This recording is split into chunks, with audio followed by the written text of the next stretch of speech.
تو سیدنا ابو بکر صدیق رضی اللہ تعالیٰ عنہ، ویسے تو سارے صحابہ وراء الورا ہیں، پوری کائنات کے جو ہے نا، سارے دنیا کے کائنات کے مسلمان مل کر، سارے اولیاء، کتب، ابدال، تبع تابعی، سارے مل کر صحابی کی ایک گرد راہ کو نہیں پہنچتے۔ صحابی کے قدموں کے ساتھ جو ایک مٹی لگی ہے نا، جو دھول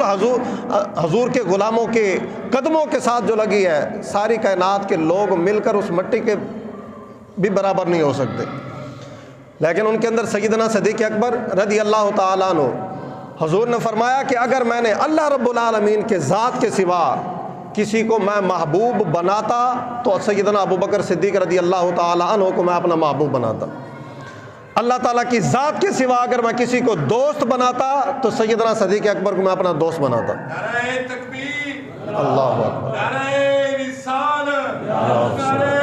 حیدری۔ سیدنا صدیق اکبر رضی اللہ تعالیٰ عنہ، حضور نے فرمایا کہ اگر میں اپنی ساری امت کے ایمان کو ترازو کے ایک پلڑے میں رکھوں، ساری امت کے ایمان کو ترازو کے ایک پلڑے میں رکھوں، میرے الفاظ پر ذرا توجہ کرنا، حضور نے فرمایا کہ میں اپنی ساری امت کے ایمان کو ترازو کے ایک پلڑے میں رکھوں، اور ساری امت کے اندر جو ہے نا اولیاء بھی آتے ہیں، کتب بھی آتے ہیں، ابدال بھی آتے ہیں، عام مسلمان بھی آتے ہیں، صحابہ بھی آتے ہیں، اہل بیت کرام بھی آتے ہیں۔ حضور نے فرمایا کہ ابو بکر کے علاوہ اپنی ساری امت کے ایمان کو ترازو کے ایک پلڑے میں رکھوں اور دوسرے پلڑے کے اندر فقط سیدنا ابو بکر صدیق رضی اللہ تعالی عنہ کے ایمان کو رکھوں، تو حضور نے فرمایا کہ ابو بکر کے ایمان کا پلڑا ساری امت کے ایمان سے بھاری ہوگا۔ یہ سیدنا صدیق اکبر رضی اللہ تعالیٰ عنہ کا ایمان ہے۔ ایسے ہی اللہ رب العالمین نے نہیں فرمایا والذی جاء بالصدق وصدق بہ اولئک هم المتقون۔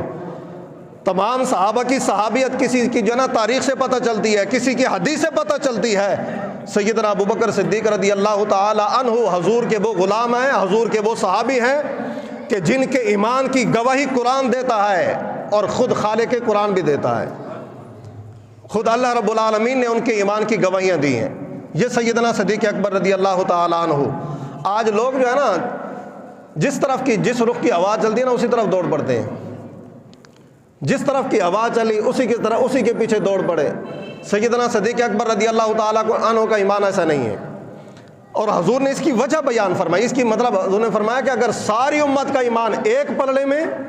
اور دوسرے پلڑے کے اندر سیدنا ابو بکر صدیق رضی اللہ تعالی عنہ کا ایمان ہو تو پھر آپ کا ایمان کا پلڑا پھر بھاری ہوگا۔ اس کی وجہ کیا ہے؟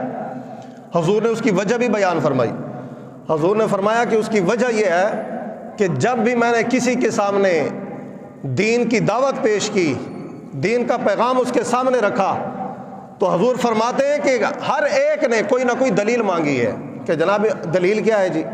اگر آپ واقعی اللہ تعالیٰ کے رسول ہیں، آپ ہمیں کوئی معجزہ دکھائیں، کوئی ہمیں دلیل بتائیں۔ ہر ایک نے، جس کو بھی میں نے دین کی دعوت دی ہے، اسلام کی دعوت دی ہے، ہر بندے نے مجھ سے اس کی دلیل مانگی ہے یا معجزہ مانگا ہے کہ آپ واقعی اللہ تعالیٰ کے رسول ہیں تو کوئی معجزہ دکھائیں، آپ واقعی اللہ تعالیٰ کے محبوب ہیں، رسول ہیں تو ہمیں کوئی دلیل بتائیں۔ ہر ایک نے مجھ سے دلیل مانگی۔ یہ واحد سیدنا صدیق اکبر رضی اللہ تعالی عنہ ہیں کہ جنہوں نے کوئی دلیل نہیں مانگی، میں نے فقط دین کا پیغام دیا اور انہوں نے کلمہ پڑھا، میری غلامی میں آ گئے۔ یہ سیدنا صدیق اکبر رضی اللہ تعالی عنہ۔ یہ ہوتا ہے ایمان کہ معراج کے موقع کے اوپر جب حضور معراج سے واپس آنے لگے، عرض کی یا اللہ جب دنیا میں جاؤں گا تو میں دنیا سے جب یہ کہوں گا، لوگوں سے یہ کہوں گا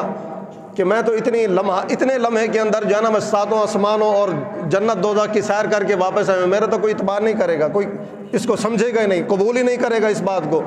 تو رب تعالیٰ نے فرمایا کہ اے میرے محبوب، ساری کائنات اگرچہ اس بات کو قبول نہیں کرے گی، لیکن ایک ابو بکر ایسا ہوگا جو تیری ایک بات کے اوپر جب تو جا کر بیان کرے گا تو وہ فوراً بغیر کسی دلیل کے جو ہے نا اس بات کو قبول کر لے گا کہ اگر میرے محبوب نے یہ بات فرما دی ہے تو پھر یقینی بات ایسی ہی ہے۔ سیدنا صدیق ایمان ایسا ہوتا ہے۔ یہ کوئی ایمان ہوتا ہے کہ نہیں جناب یوں نہیں ہوگا تو پھر یوں اگر مگر والا، یہ ایمان نہیں ہوتا۔ ایمان ہو تو پھر سیدنا صدیق اکبر رضی اللہ تعالیٰ عنہ اور ہر کسی کے پیچھے چل پڑنا، ہر کسی کے پیچھے دوڑ پڑنا، یہ کوئی ایمان کی بات